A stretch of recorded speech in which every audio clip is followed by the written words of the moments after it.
Okay, I'm going to take a minute or two out here to talk to you about something.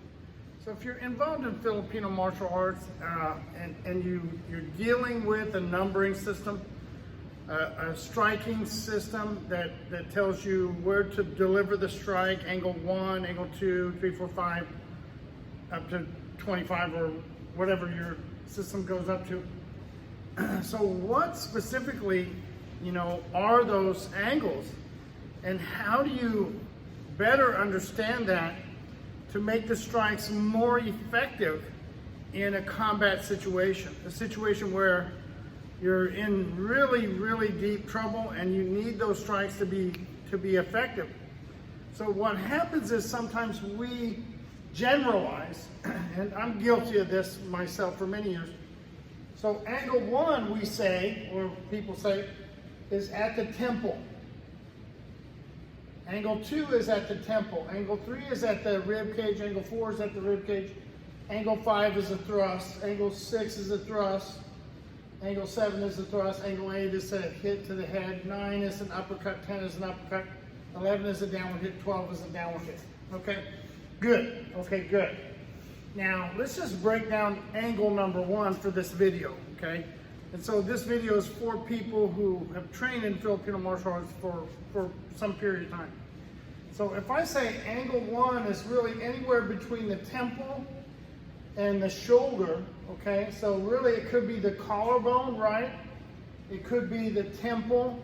It could be the jaw, right? The mandible. It could be the neck, right? Or the blood flow and air supply. It could be those targets. Yes, but which one is it right now? Which target are you trying to hit at this very specific moment? A lot of times when you're practicing, you're generalizing.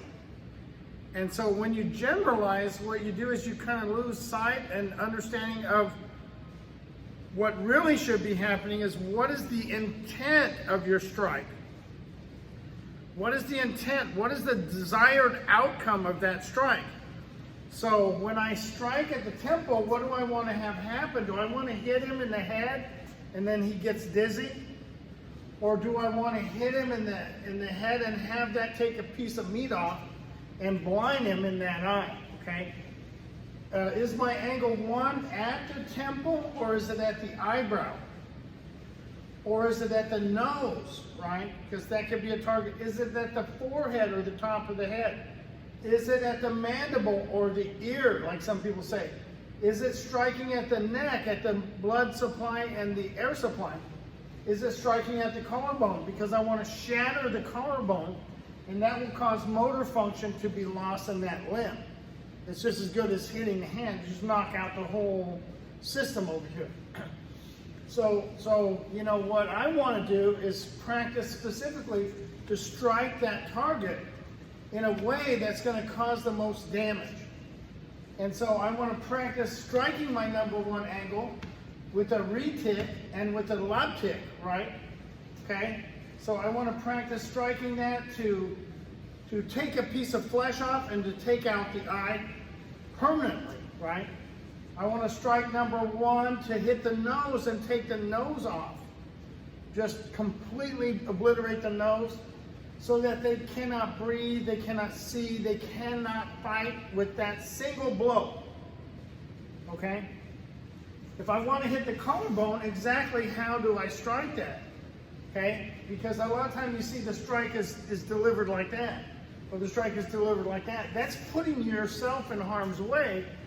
And as you're striking, you're closing the distance to the opponent who may be moving towards you.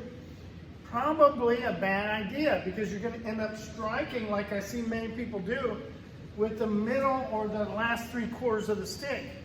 When that stick really needs to strike with the very end of the stick. I want to hit with the crown.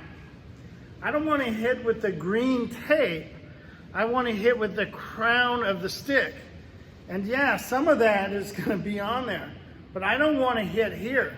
If you look at most people's sticks when they break about here, right? Because repeatedly that's where you're striking it. But I want that strike to be the crown of the stick.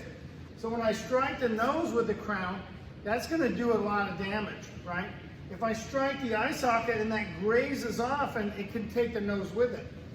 So you say number 1 is an X, right? Part of it. Number 1, diagonal strike across the body. Number 2, diagonal strike across the body. Number 1, diagonal strike. That's correct.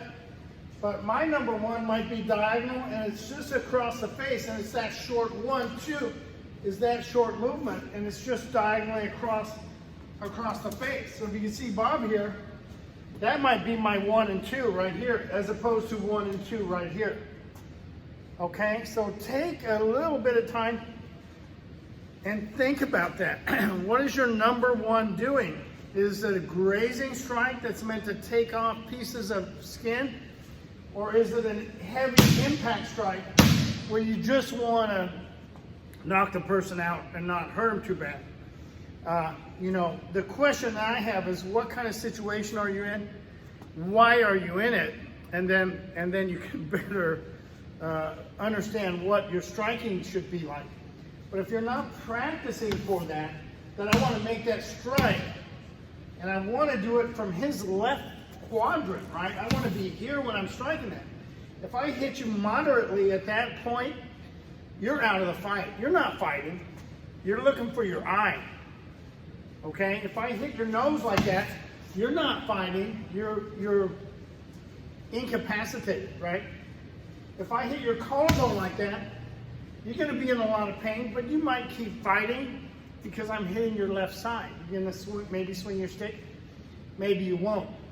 But if I go across the face and get the eye and the nose, that's going to take you out of the thing. Now take that and apply it to every strike that you use and see how, why, and where you're striking, and what is the intent of your strike.